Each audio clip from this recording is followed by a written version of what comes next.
Alas 7 na pala, kagigising ko pa lang. Mamaya mapapalaban na naman kami sa mga kalawang. Kailangan nang bumangon, teka ba tapos kape? Napadami yata yung mga nainom ko kagabi. Tapos akit sa bridge para malaman ang job order, kung ano mga ipapagawa sa amin ni Chief Officer. Nandun na si Boson, day work na din ang mga AB. Pati mga kasama kong OS, sila na din ay naka-ready. So mga ngatok kami, ako daw sa ventilation. Sander tsaka jet set daw ang dadalhin ko doon. Sabi ko, sandali at tatawag ako sa makina. Manghihingi ako ng ere nang sa ganun ma-ready na. Para pagbaba maglalatag na lang ng hose. Huli na lahat ng mga gamit doon sa central store ni Boson.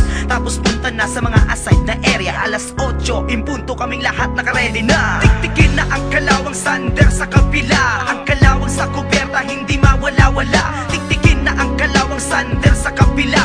Ang kalawang sa kuberta hindi mawala-wala. Tiktikin na ang kalawang sander sa kabila. Ang kalawang sa kuberta hindi mawala-wala. Tiktikin na ang kalawang sander sa kabila. Ang kalawang sa kuberta hindi mawala-wala. Oops, teka muna sandali at menos 5 na para alas 10, so coffee break na muna. Meron tayong 15 minutos bago bumalik doon sa kubyerta at magpatuloy sa pagtiktik ng kalawang-lawang-lawang na di mawala-wala. Kakatapos ko lang doon ng isang araw, meron na namang nasisimula na tumubo para silang mga kabote na lomo-lobo, dumadami na parabang mga peste na dahilan kung bakit kami ay nandirito pag day work ka. Kasi ganito talaga ang iyong trabaho, mamintura, mag-wash paint araw-araw, ganun lang. Mag-sander o mag-tik-tik ng kalawang-lawang-lawang. So kailangan ko na itong bilisan. Alas 11 na kasi malapit na ang tanghalian. Para mamaya mga bandang alauna, primer na lang ako at puro na lang pamimintura. Tiktikin na ang kalawang sander sa kabila. Ang kalawang sa kuberta hindi mawala-wala. Tiktikin na ang kalawang sander sa kabila. Ang kalawang sa kuberta hindi mawala-wala. Tiktikin na ang kalawang sander sa kabila. Ang kalawang sa kuberta hindi mawala-wala. Tiktikin na ang kalawang sander sa kabila. Ang kalawang sa kuberta hindi mawala-wala. Medyo nakakaantok, masakit pang aking batok. Overhead kasi kanina ang aking kinatok.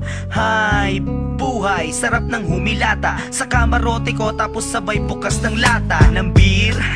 Pero mamaya na yan, marami pang trabaho, marami pang pipinturahan. Punta muna ng paint store at ako'y magtitimpla ng pintura. At syempre primer mauuna. Teka boss, may stock pa ba tayo na bagong rulers? Sira na kasi itong gamit ko, baka may bagong order ka na. So tara, mamimintura na ako. Break ng alas 3, tapos balik na naman dito. Pintura na doon, pintura na din dyan. Pinturahan na lahat ng aking nasandiran. Tatagal ka pa ba dyan? Matatapos na ako. Bilisan mo na kasi malapit na tayong mag-prangko. Tiktikin na ang kalawang sander sa kabila. Ang kalawang sa kuberta hindi mawala-wala. Tiktikin na ang kalawang sander sa kabila.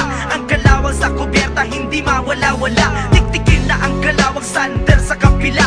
Ang kalawang sa kuberta hindi mawala-wala. Tiktikin na ang kalawang sander sa kabila. Ang kalawang sa kuberta hindi mawala-wala.